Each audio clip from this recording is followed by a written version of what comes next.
사도행전 제9장. 새로 된 장로님들 마이크 건들지 마요. 강자는 마이크 건들지 말고 기도하시고 앞으로 세우자. 옛날엔 다치셨는데 마이크 건들면 안 돼. 그냥 기도해도 돼. 새로 된 분들 잘 들으시고 마이크 건들지 마시고 그냥 기도하세요. 사도행전 제9장 3절부터 9절까지입니다. 사도행전 9장 3절부터 9절까지. 지난주 좋았던 말씀 우리 한 번 더 봅니다. 사도행전 9장 3절부터 9절까지 우리 천천히 같이 합독합니다. 사울이 길을 가다가 다메섹에 가까이 이르더니 호련히 하늘로부터 빛이 그를 둘러 비추는지라. 땅에 엎드려져 들음에 소리가 있어 이르되 사울아 사울아 내가 어찌하여 나를 핍박해 하느냐 하시거늘 대답하되 주여 누구시니까 이르시되 나는 네가 박해하는 예수라. 너는 일어나 내게로 들어가라. 내가 행한 것을 내게 이를 자가 있느니라 하시니 같이 가던 사람들은 소리만 듣고 아무도 보지 못하여 말을 못하고 서 있더라. 사울이 땅에 일어나 눈은 떴으나 아무것도 보지 못하고 사람의 손에 끌려 다메섹으로 들어가서 사흘 동안 보지 못하고 먹지도 마시지도 아니하니라. 아멘. 할렐루야. 오늘 예배 참여한 여러분들에게 은혜가 있길 바랍니다. 예배 시간마다 승리하길 바랍니다. 좀 오래전에 어떤 뉴스에 유명한 여배우가 음주운전을 하다가 적발되어서 이름에 먹칠을 한 일이 있습니다. 여러분 특별히 운전하는 사람들 핸드자 할 때마다 하나님이여 운전사가 되어 주시옵소서 기도하길 바랍니다. 특별히 음주운전 절대로 안 됩니다. 여러분 음주운전은요 다만 어려움 당한 것이 아니라 다른 사람을 죽음이나 고통에 몰기 때문에 음주운전은 아주 나쁜 것입니다. 여러분 유대인들이 즐겨 읽는 달무드라는 책이 있습니다. 성경 다음으로 많이 읽는 그런 책입니다. 성경은 물론 제일 많이 읽고 그 다음에 탈무드라는 책을 제일 많이 읽습니다. 이 탈무드에는 사람을 평가하는 세 가지 기준이 나옵니다. 하나는 키소, 하나는 코소, 하나는 카소. 히브리 말은 좀 어려운 말이죠. 한번 따라해 볼까요? 천천히. 키소, 코소, 카소. 어느 나라 말하고요? 히브리 말입니다. 좀 어렵잖아요. 그런데 키소는 돈, 코라는 말은 술잔, 그리고 카라는 말은 노여움입니다. 탈무드에 보면 사람을 평가하는 첫째 기준이 뭐냐? 바로 돈입니다. 키소. 두 번째는 바로 술잔입니다. 키소. 두 번째는 이제 술을 먹는 걸 보면 그 사람이 인격을 안다는 것입니다. 또 세 번째는 카소, 바로 노여움이죠. 어떻게 화내는 걸 보면 그 사람의 인격을, 사람의 가치를 평가한다는 것입니다. 먼저 그 사람의 인격을 측정해 볼 수 있는 방법이 바로 돈입니다. 이 돈을 어떻게 쓰는가를 보면 그 사람의 품위와 인격을 짐작을 하고, 신앙인들은 그분의 신앙을 짐작할 수가 있습니다. 어떻게 돈을 쓰느냐에 따라서 신앙의 크기가 달라진다, 그런 말입니다. 어떻게 돈을 쓰고 처리하는가를 보면 그 사람 알 수 있다는 그런 말입니다. 그만큼 사람들은 돈을 좋아하고 사랑하기 때문에 돈을 쓰는 걸 보면 그 사람의 마음의 크기를 알 수가 있다는 것입니다. 두 번째로 돈 못지않게 사람 흔드는 게 바로 이 술입니다. 사람들이 술에 좌우되어 숱한 일들이 생기고요. 그리고 사고를 저지릅니다. 술로 말미암아 인생을 망치는 사람들이 너무 많습니다. 그 처음에는 사람이 술을 마시고 그 후에는 술을 마시는, 나중에는 술이 사람을 마신다는 그런 말이 있습니다. 저 어릴 때만 해도 술 때문에 온 동네가 시끄럽습니다. 가정마다 술 때문에 시끄럽고요. 또한 집안의 부부싸움이 끊어지지 않습니다. 이 술 때문에 얼마나 많은 사람들이 어려움을 당하고 술 때문에 온 동네가 말이 술에 취한 것처럼 어린 시절만도 그랬습니다. 세 번째는 노여움이죠. 가수, 분노가 어떤 경우에 쓰는가를 보면 그 사람을 알 수가 있다는 것입니다. 하나님의 진리가 어려움 당할 때, 어려움 당할 때는 아무런 화도 내지 아니하고 자기의 자존심이나 자기가 조그만 이익만 떠나면 화내고 분노하고 이런 것들은 참으로 잘못된 것임을 유태인의 탈무드에 보면 말씀을 합니다. 정작 화를 낼 때는 화를 내지 아니하고 내서는 안 될 것은 화를 내면서 살아가는 인생은 그만큼 인생을 어렵게 그리고 복잡하게 살고 간다는 그런 말입니다. 짜증이 심할 때 느긋한 마음가짐이 참 필요하다, 그런 말이죠. 오늘 새벽에도 조용히 천천히, 마지막 뭐죠? 묵묵히 믿음으로 살아갈 때 복받을 줄 믿습니다. 따라합니다. 조용히. 두 번째는 뭐요? 천천히. 그 다음에 내가 설교도 모르겠네. 여러분 정말 조용히 그리고 천천히 묵묵히 믿음으로 살아갈 때 여러분들 앞뒤에 환해질 줄로 믿습니다. 여러분 늘 조심해야 됩니다. 돈, 술잔, 그리고 분노 세 가지를 잘 활용하면 하나님께 바로 쓰임받는데 잘못 사용하면 어려움을 당한다. 그런 말입니다. 오늘 은혜 받는 두 번째 비결을 말씀합니다.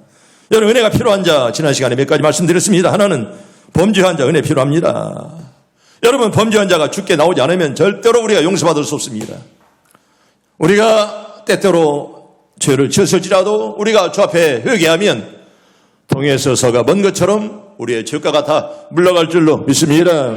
그 다음에 피곤한 자 하나님의 은혜가 필요합니다. 얼마나 한 주간 동안 피곤했습니까? 여러분 자기가 하는 일은 다 피곤한 것입니다. 남들이 하는 건 쉽게 보일지 몰라도 자기가 하는 것은 굉장히 남이 하는 것은 쉽게 보입니다. 나는 우리 배 타는 장로님들 사실은 우리 함장로님 배는 조그만해요. 그래서 함장로님 그냥 놀면서 하는 줄 알았어. 방송을 보니까 얼마나 그 조그만한 고기만 잡는 것도 힘이 드는지. 우리 박 장로님만 많이 고생하고 함장로님은 그냥 스스로는 줄 알았구만. 근데 그게 아니에요. 그 고기 몇 마리 잡는 거 얼마나 힘이 드는지. 남들이 볼 때는 쉽게 보여도 여러분 자기가 하는 건 쉬운 것입니다. 어려운 것입니다. 피아노 치는 사람들이 야 저거 얼마나 그 즐기면서 좋냐. 여러분 피아노 전공한 사람들은 얼마나 힘든지 몰라요. 그게. 이게 남들이 볼 때는 쉽게 보여도 자기가 정작 하는 일 쉬운 일이 하나도 없습니다. 또 여러분들이 사업하는 날 또 한 주간 동안 일하면 얼마나 피곤합니까? 피곤한 자들이여 오늘도 주 앞에 와서 쉼을 얻길 바랍니다.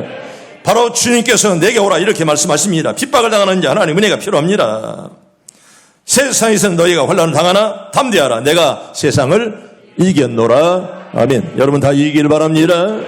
여러분 전능히 하나님의 손에 붙잡으면 나도 세상을 이길 줄로 믿습니다. 전능하신 하나님의 손을 붙잡을 때 이기지. 여러분 약한 손 붙잡은들 여러분 절대로 힘이 없습니다. 여러분 또 주님의 일을 맡은 자 하나님의 은혜가 필요합니다. 여러분 하나님의 일은요 믿음으로 하는 것이지 돈 가지고 하는 것이 아닙니다. 젊었다고 하는 일 아닙니다. 여러분 부자다고 해서 남을 대접 잘합니까? 참만의 말씀이요. 믿음 아니면 하나님 일을 할 수 없습니다. 주의 일을 맡은 자는 언제나들 하나님 일을 이제 기도를 해야 되고 너에게 듣고 구원의 날이 너를 도왔다 하였으니 보라 지금은 은혜 받을 만한 때요 보라 지금은 구원의 날이로다. 아멘. 다 은혜가 충만하길 바랍니다. 여러분 지금 은혜를 받길 바랍니다. 하나님의 얼마나 귀한지. 여러분 하나님 일을 한다면 은혜 없이는 못하는 것이에요. 여러분 세상 일도 힘든데 특별히 하나님의 일은 은혜 아니면 하나님 일을 할 수가 없는 것입니다. 또 여러분 사모하는 자 간절한 자 하나님 은혜가 필요하고 또 간절한 자에게 하나님 은혜를 줄 줄로 믿습니다.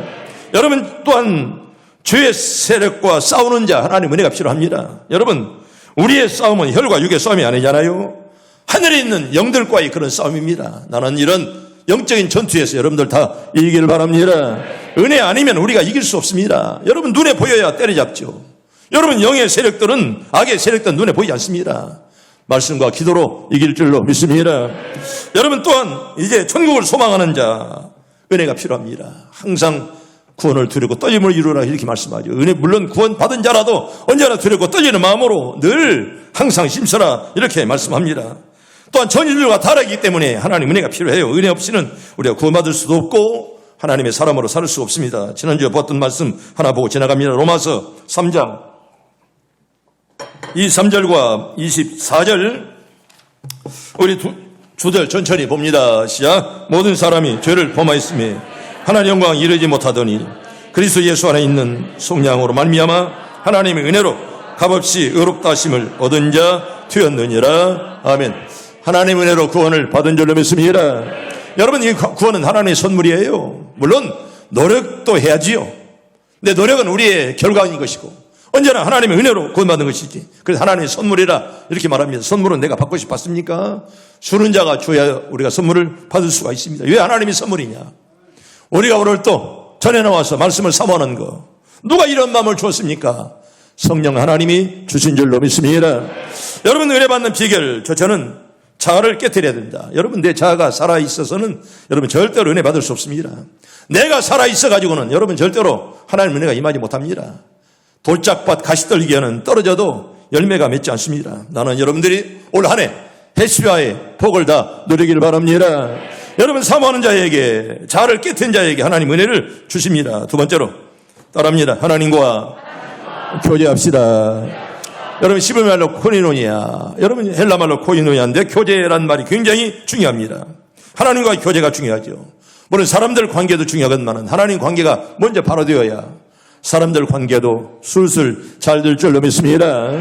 하나님과의 삐뚤어진 자는 사람과 관계도 안 됩니다. 목자의 관계도 삐뚤어지고 교회의 관계도 삐뚤어지는 것입니다. 하나님과 관계가 바로 되지 못하면 모든 것이 엉클어질 수밖에 없다는 거예요. 여러분, 바울이 얻었던 은혜는 예수님께서 그에게 찾아오셔서 그를 만나주신 그런 은혜였습니다. 오늘도 주님께서 여러분들을 만나 주시길 바랍니다. 다메섹 도상에서 찾아오신 예수님, 오늘도 우리 가운데 찾아와 주시옵소서. 사울아 사울아, 네 어째 나를 핍박하느냐? 당신은 누구십니까? 나는 네가 핍박하는 예수나. 바로 거기에서 바로 주님께서 사울을 만나 주었습니다. 그리고 그 은혜를 통해 그는 전혀 다른 삶으로 변화되었습니다. 예수 만나니 옛날의 사울이 아니라 대전도자로 바뀌게 되었다는 것입니다. 사도 요한은 우리가 먼저 하나님을 사랑한 것이 아니라 하나님께서 먼저 우리를 찾아오셔서 사랑했다, 이렇게 말씀하죠. 우리가 먼저 간 것이 아니라 하나님 먼저 우리에게 찾아오셨다. 이게 바로 성경입니다. 그렇다면 이제 우리는 그 은혜를 지속시키고 그 은혜를 성장시키기 위해서 하나님께로 우리가 늘 나아가야 되는 것입니다. 기도하면서 말씀을 상고함으로 하나님과의 만남을 더욱더 돈독히 하고 그 안에서 큰 은혜를 크게 아름답게 만들어 가기를 바랍니다. 은혜가 더 커질 수 있도록, 아멘. 여러분들의 가정 은혜가 풍성하길 바랍니다. 은혜가 커질 수 있도록 항상 노력하는 그런 자세가 필요하다, 그런 말이에요. 여러분, 바울도요 마찬가지입니다. 우리 갈라디아서 1장 11절에 보면 나보다 먼저 사도된 자들 만나려고 예루살렘으로 가지 않았습니다. 그가 변화되어서 예루살렘에 가면 얼마나 학자들이 많이 있습니까? 그런데 아라비아로 갔다. 그리고 다시 다메섹으로 돌아갔노라, 이렇게 말합니다. 이게 바울의 고백입니다. 학자들은 이를 바울이 회심한 후에 예루살렘에 올라가서 제 아들이 이 사실을 구하고 그들과 앞으로 어떻게 할까 의논하지 않았다는 것입니다. 오히려 사람이 살지 않는 저 황량한 아라비아 사막에서 3년 동안 눈물과 기도로 기도하며 끊임없이 하나님과의 교제를 쌓아갔습니다.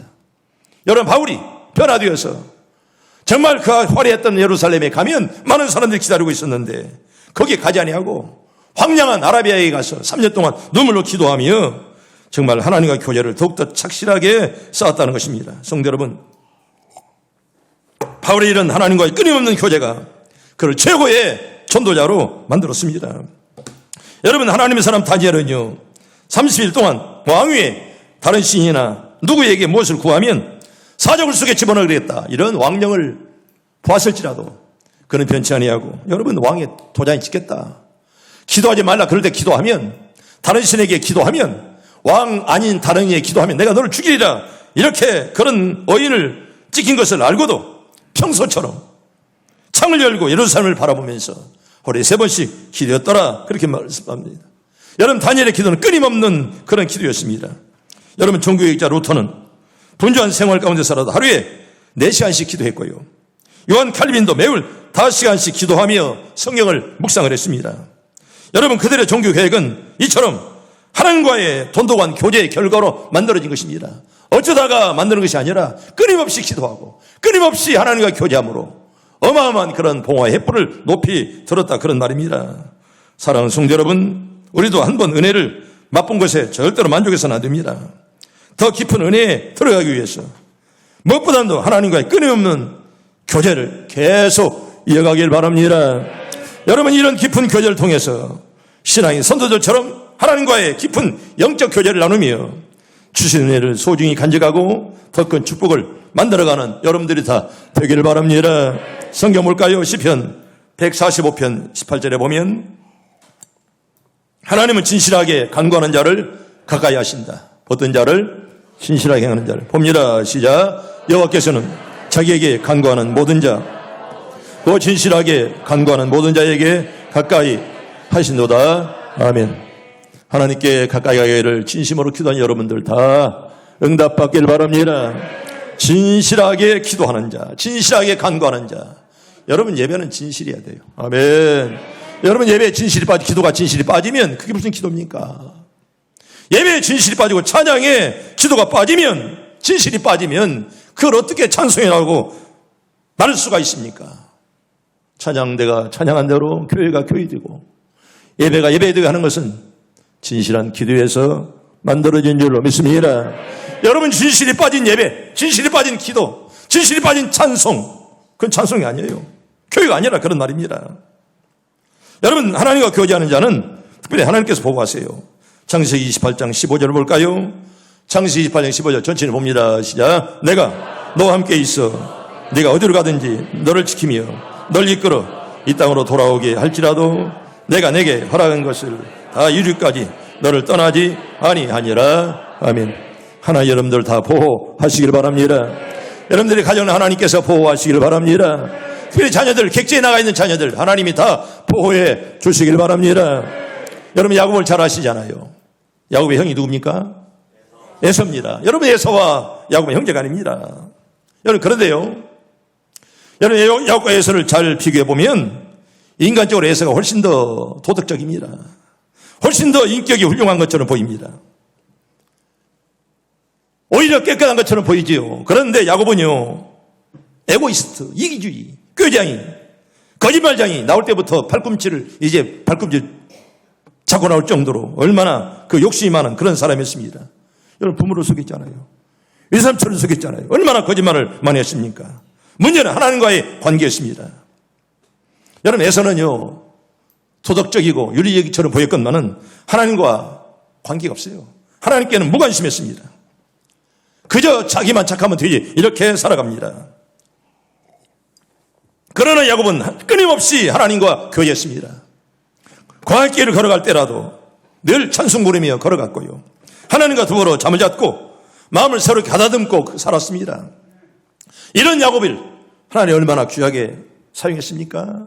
야복강에서 천사를 이기는 능력도 준 줄로 믿습니다. 여러분 야곱은 하나님과 관계가 흐트러짐이 없었습니다. 에서가 훨씬 더 인간적으로 보였건만은 그런데 하나님은 야곱 편이었습니다. 여러분 절대로 에서 편이 아니었습니다. 여러분 헬렌 켈러 여사의 얘기를 내가 많이 하는데 여러분 전부 보세요. 헬렌 켈러. 여러분 2살 때 열병이 걸렸습니다. 장티푸스.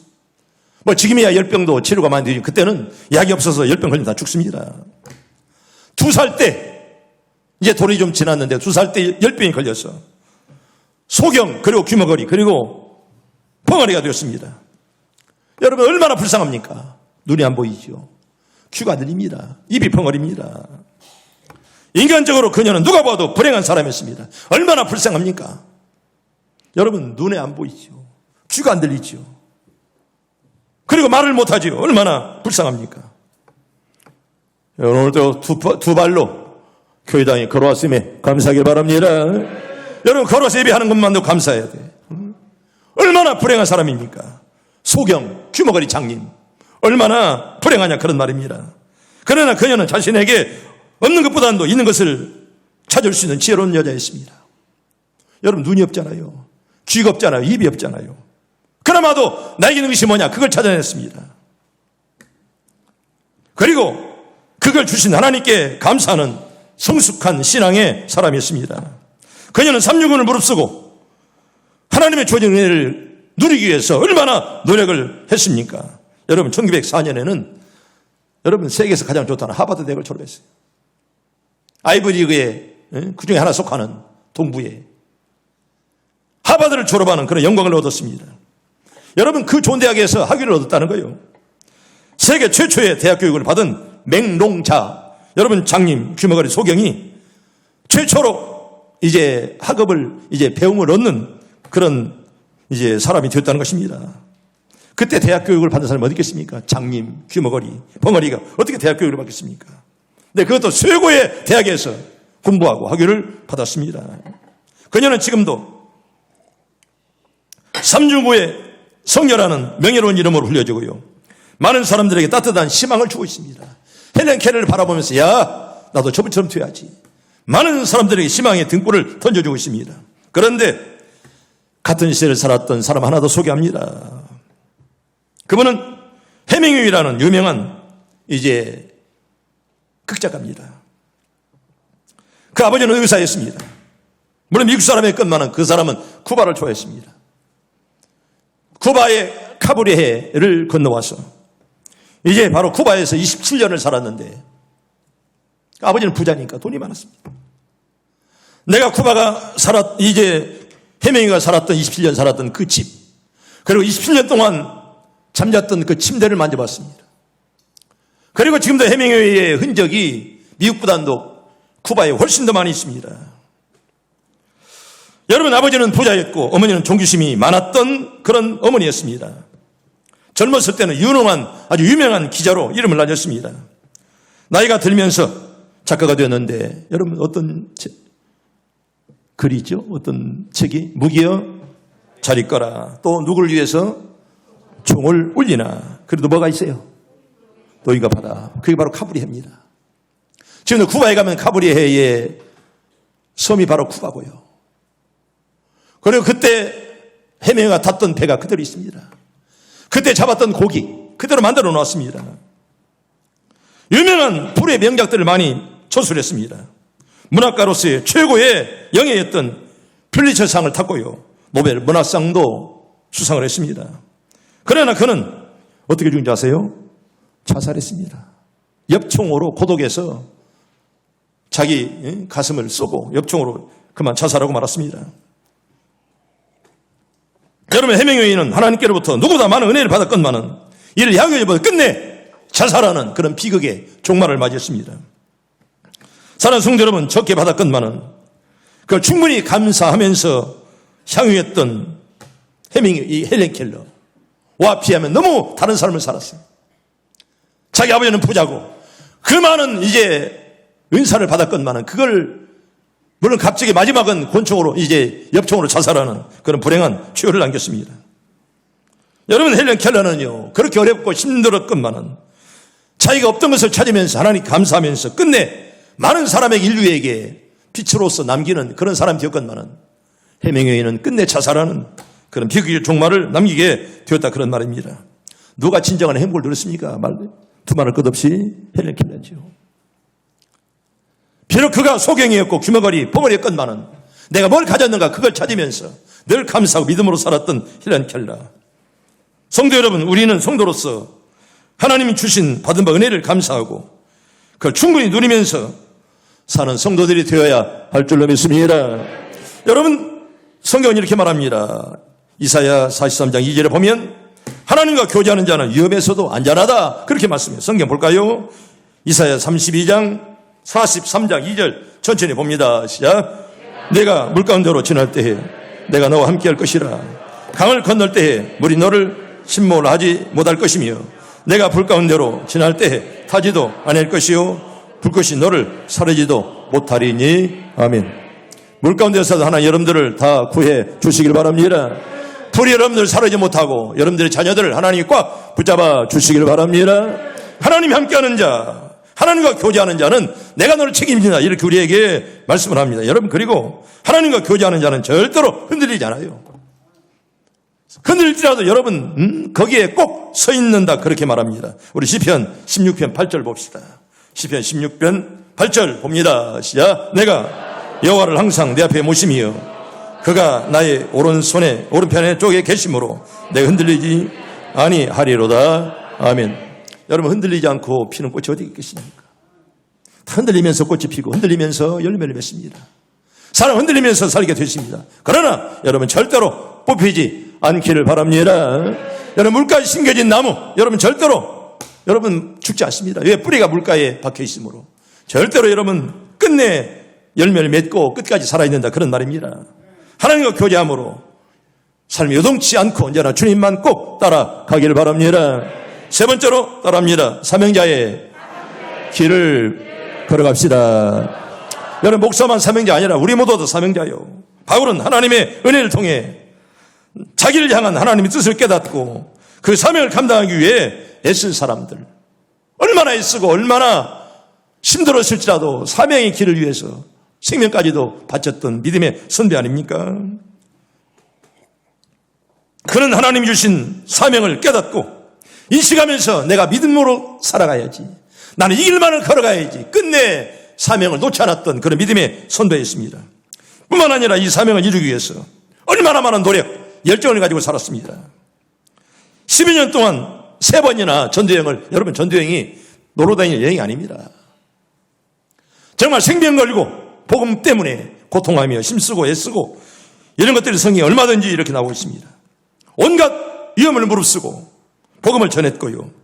여러분 고린도후서 12장에 보면 이렇게 말씀을 합니다. 내가 수고를 넘치도록 하고 옥에 갇히기도 하고 매도 수없이 맞고 여러 번 죽을 뻔하였으니 유태인들에게 40에 하나 감한매를 몇 번?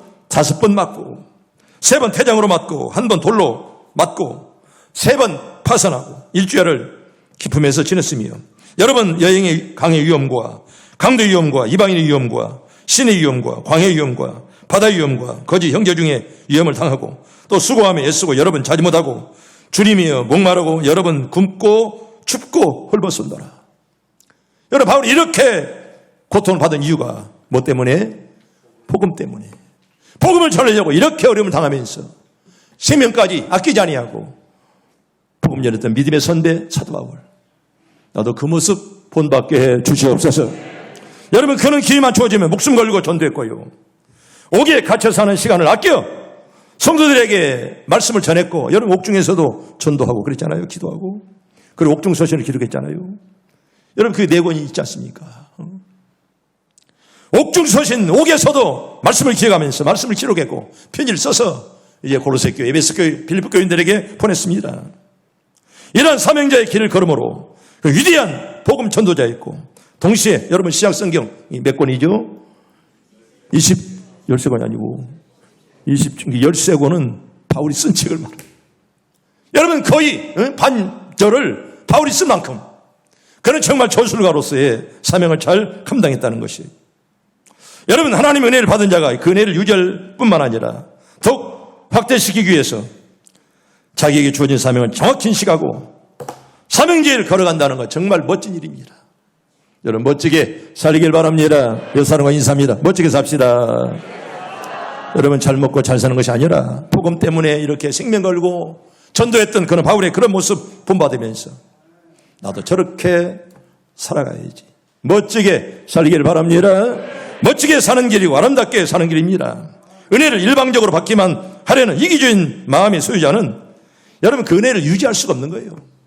은혜 받았으면 그만큼 섬겨야지요. 은혜만 하든 못합니까? 섬기지 못하면 죽은 신앙에 불과합니다. 바울의 삶에서도 확인되었듯이 여러분 사명자의 길은 고달픈 거예요. 여러분 사명자의 길은 외로운 것입니다. 목사가 되었다는 거, 이번에도 우리 노회에서 목사가 될 때 저희 설교하지만은 여러분 목사가 되면 뭐 축하합니다. 축할 일이 아니에요. 목사가 되는 순간, 장로가 되는 순간 멍에를 매야 되는 거예요. 여러분 아모스의 뜻이 뭐라고 그랬어요? 짐을 진 자라, 그런 말이에요. 선지자가 되니 짐을 지는 거예요.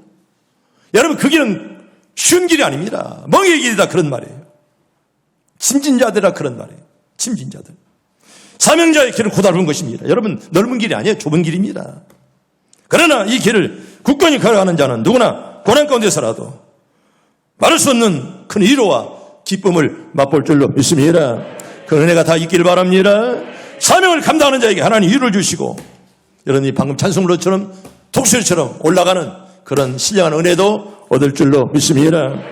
저와 여러분들도 이러한 성숙한 신앙의 체험을 하기를 바라고, 바울이 걸어간 그 길 나도 걷게 해 주시옵소서.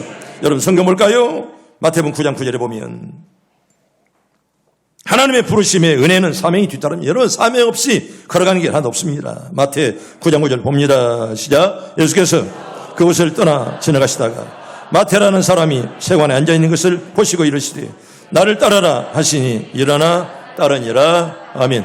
주님으로 하시면 내가 여기 있습니다. 따라갈 수 있기를 바랍니다. 이게 순종의 은혜예요. 아멘. 그런 은혜가 충만하길 바랍니다. 순종의 은혜, 그 말만 뭐 순종하는 척이 아니라 나를 따라오라. 그럴 때 여러분 모든 걸 다 버린 것이에요. 나를 따라오라 했을 때는 순종밖에 없습니다. 여러분 로마서 8장 28절 잘 아는 말씀이죠. 부르심을 입은 자들은 함께 선을 로마서 8장 28절 봅니다. 시작. 우리가 알거니와 하나님을 사랑하는 자 곧 그의 뜻대로 부르심을 입은 자들에게는 모든 것이 합력하여 선을 이루느니라. 아멘. 이 말씀 믿으시면 아멘. 힘들고 어려워도 여러분 절망하지 마세요. 하나님이 끝까지 함께할 줄로 믿습니다. 하나님이 사랑하는 자는 여러분 절대로 버리지 아니하세요. 야곱처럼 이렇게 때때로 이기주의 거짓말했을지라도 하나님이 사랑하는 자 택한 자는 여러분 절대로 버리지 아니하십니다. 그게 성경 아니겠습니까?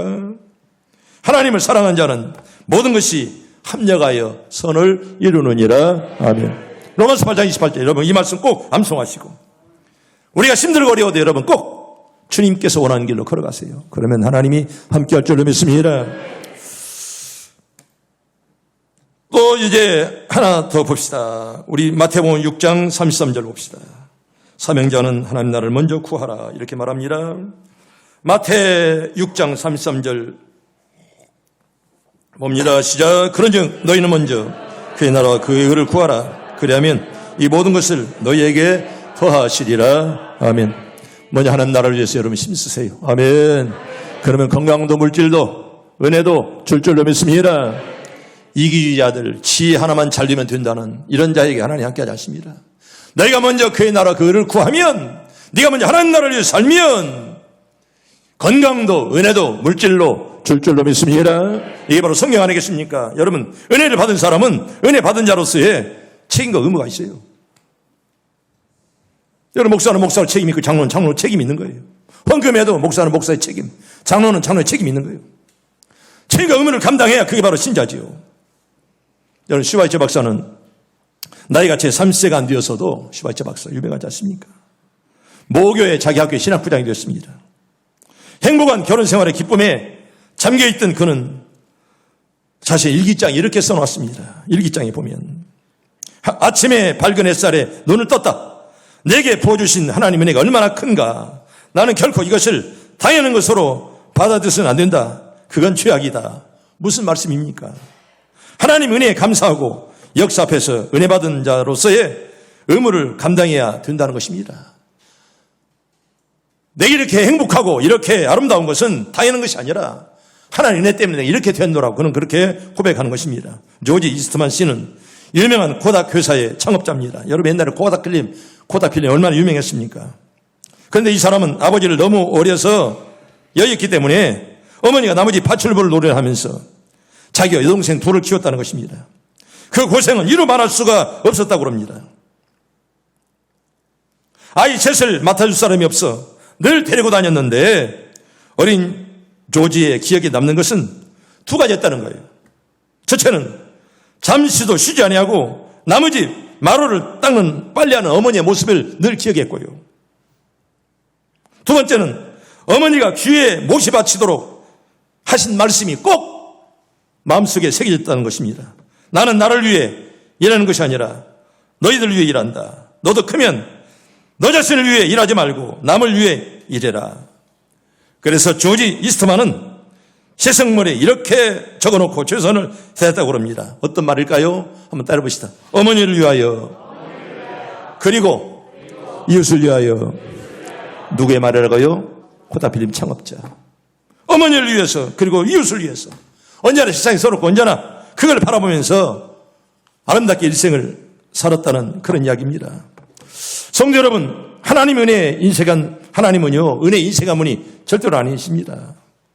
죄지에게 진주를 주듯이 단지 소중한 은혜를 감당치는 못할 자에게 불필요하게 주지 않을 뿐이지. 여러분 절대로 하나님은 은혜 인생한 분이 아니십니다. 오늘도 은혜가 풍성하길 바랍니다. 여러분 골프를 아세요? 골프 아세요? 골프 그런 쳐봤어요? 봤죠? 골프공은 표면에 뭐가 있어요? 홈이 있죠, 홈이. 골프공 혹시 안 봤나? 홈이 있어요, 홈이. 울퉁불퉁하게 홈이 패 있습니다. 여러분 왜 매끈하게 만들지 않냐고 홈을 만들어 놨을까요? 왜 그랬을까? 그 이유가 뭘까요? 그러니까 골프공에 그 홈이 생명이라는 거예요. 처음에 골프공은 사실 매끈하게 만들었어요. 그랬더니 비거리가 약 130야드. 비거리를 알아야 이거 말을 하지. 모르는 사람들을 설교하니까 참 복잡하네. 비거리가 그 거리예요. 거리 딱 때리면 약 117km, 117m. 이게 매끈하게 봤을 때는 130m밖에 안 나갔는데 공 표면을 홈을 만들어서 이제 쳐보니 신기하게도 2배 이상이 이제 길게 날아갔다는 것입니다. 여러분 겉에서 보면 그 홈이 흠처럼 보이건만은 바로 골프의 생명이 바로 그 홈에 있다는 거예요. 그 홈 때문에 공기의 저항력을 최소한으로 줄여서 훨씬 더 멀리 가게 만들었다는 것입니다. 그래서 골프공의 표면에 홈이 있다는 거예요. 여러분, 하나님은 인간을 창조하시되 여러분 사실 완벽하게 만들지 않았습니다. 그리고 한 가지 이상씩 다 흠을 주었습니다. 여러분, 그래서 인간은 불완전해요. 완전한 사람 하나도 없습니다. 하나님은 인간의 불완전 때문에 인간에게 오신 것입니다. 그 인간의 불완전함 때문에 하나님 예수를 이 땅에 보내셨고요. 우리 때문에 십자가에 죽게 만들었고, 그래서 사실은 어쩌면 불완전함이 복이 될 수가 있다는 것입니다. 그리고 그 불완전함이 어쩌면 은혜입니다. 그리고 그 불완전함 때문에 지금도 하나님을 우리가 늘 찾아가는 거예요. 언제나 하나님 사람이 완벽하고 아무나 흠이 없다면 하나님 기도 안 할 것입니다. 왜? 내가 완벽하니까. 때때로 연약하고 힘이 들고 그렇기 때문에 하나님께 부르짖고 기도하는 건 아니겠습니까? 때문에 여러분, 때때로 우리의 불완전함이 화가 아니라 오히려 그것 때문에 복이 된다는 사실 여러분 꼭 기억하길 바랍니다. 오히려 불완전 때는 오히려 풍랑 때문에 더 배가 빨리 가는 것처럼 우리의 약점이 있다면 그 약점을 가지고 더 많이 기도하고 믿음으로 살 때 하나님은 큰 복으로 부어 줄 줄로 믿습니다. 이제 말씀을 정리합니다. 성도 여러분, 주님의 은혜가 하나님의 크신 은혜에 합당한 모습을 가지고 하나님께서 기뻐하시는 거룩한 삶을 살아가는 여러분들 꼭 되기를 바랍니다. 여러분, 고난과 역경의 길을 할지라도 이 길을 묵묵히 걷는다면 하나님 주시는 더 넓은 축복의 지평을 경험할 것이고 더 깊은 영적인 성숙함을 맛보게 될 것입니다. 그런데 이런 축복이, 이런 은혜가 오늘 여러분들에게 충만하게 임하기를 바랍니다.